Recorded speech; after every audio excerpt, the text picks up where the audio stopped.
I'm just going to make this brief, but one of the things that disturbs me of all the things I've used in teaching this class are the human zoos. They're pretty much akin to a concentration camp. I I like to. It's always dangerous to speculate about racism and the motivation. Um, I know the concept of the zoos was kind of a just before World War One, if we put it in a historical context. I think that's when the European powers felt they were at their zenith of colonial um, hubris, pride or arrogance over other places on the earth. I mean, whether it was India or Southeast Asia with the Dutch, in Indonesia. The Germans obviously were a German empire. Italy was making inroads trying to carve out a little colonial empire in Africa. If you studied history, especially prior to that, and then the absolute catastrophe of the First World War. A lot of people forget there's some wonderful series on the First World War. One recent one, Apocalypse, it was called, and it was, I think, a 5 part series. It just showed the slaughter, the arrogance, and a lot of people forget that colonial troops from Africa, from India, from I think I'm not sure if it was Burma or Nepal, but some of those places, the British brought in troops. A lot of African troops were brought in, even to some extent Morocco and stuff for the French, and they called upon their colonies and dragged them into their disastrous war. A lot of people forget it wasn't a war between European powers, but their proxies too. And so the colonial people were drug into this. And the whole attitude about the human zoos and things, the idea of owning, because that's what a zoo is, isn't it? It shows you're studying whatever creature is there. I mean, it's really depressing when you think about it. I'm thankful that we're getting rid of circuses, which are even worse. Um, Excuse me. I don't know where I was. Always get the update on the laundry at home. Where was I? Anyhow, but prior to World War One, that's when the European powers are celebrating their greatness, and then they annihilated each other and drug their colonies into it. The zoos really, and you can see things. This week, the last male white northern rhinoceros died, which I think is a catastrophe. When you look at these, one of the things on the zoos, it actually, people of Patagonia finally all died out, the native tribe in their language in 1980, the last speaker. That happens to Native Americans, the death of languages, which is another catastrophe, something that's gone on, been built over part of culture. Once you lose the language, then you lost the culture. It's muted forever. And so this preoccupation with dragging people in so they can be demonstrated, some of those tapes show, there's one in there, it's heartbreaking, shows a little, I think it's a child from Africa walking around getting candy from people.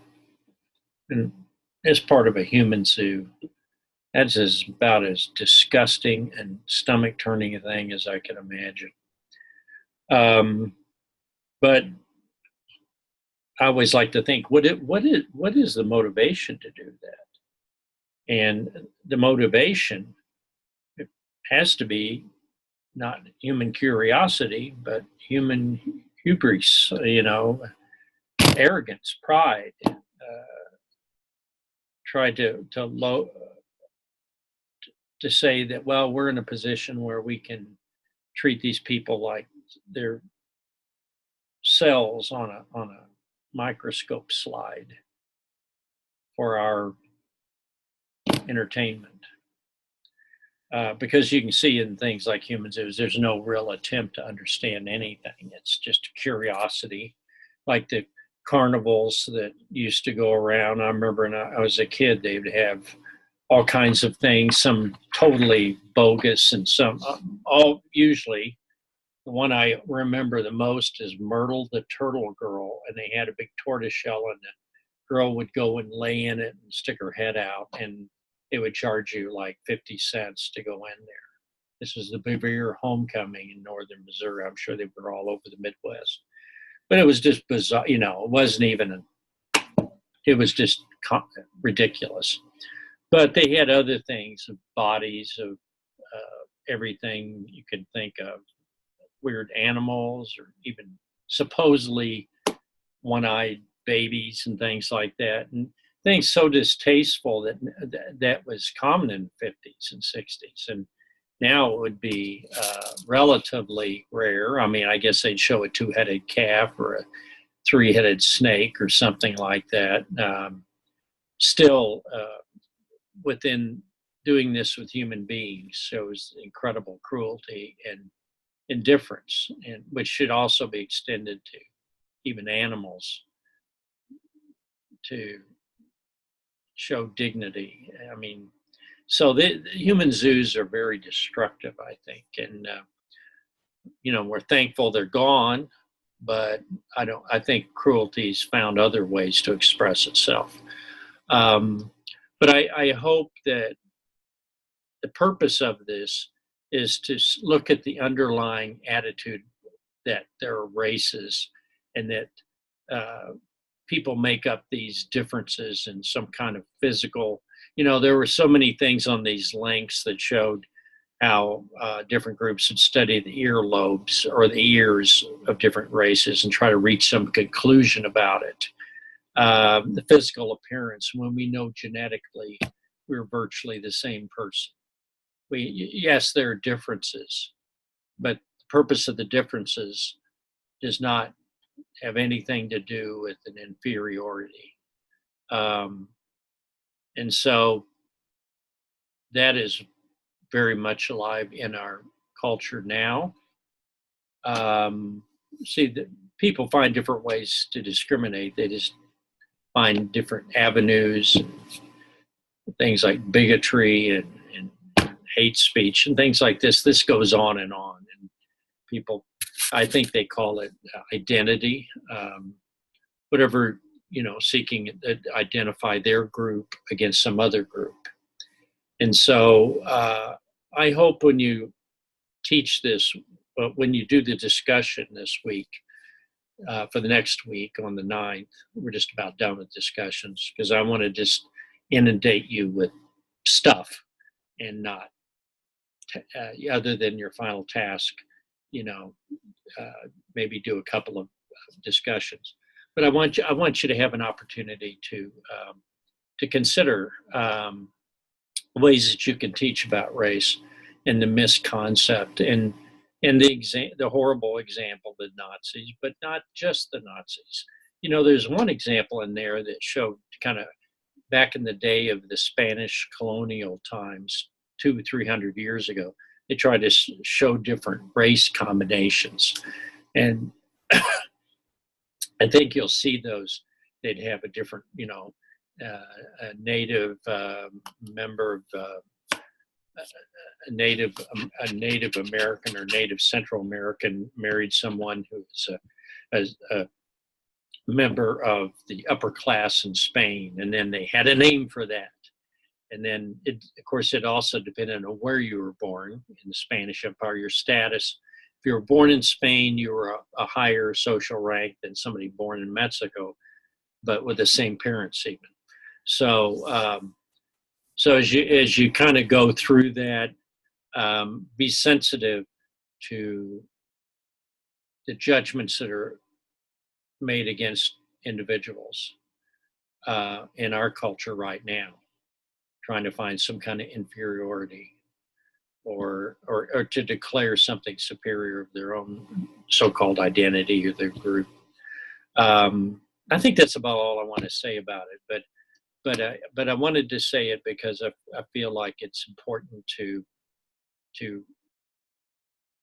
put great emphasis on the the whole human zoo race concept, because it's going to persist. There's going to be people are going to find different ways, different groups are going to find different ways to show they are better than someone else. They have to do that. It's unfortunately, I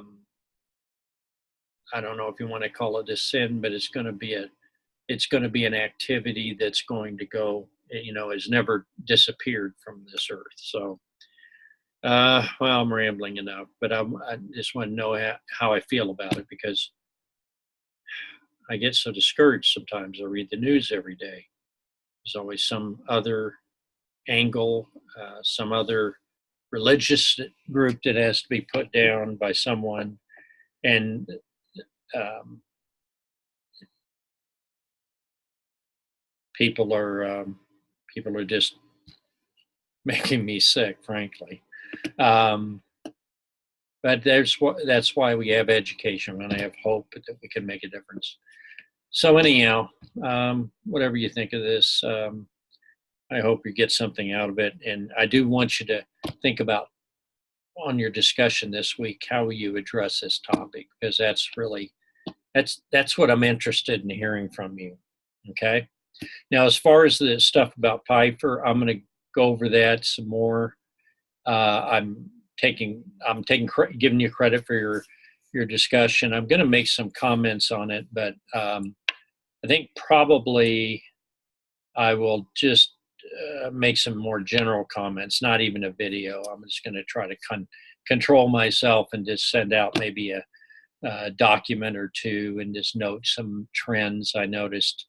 And I may reply to a couple of, just strikes me, but I do read all of them, and I do appreciate your comments, and they've been very good. So thank you.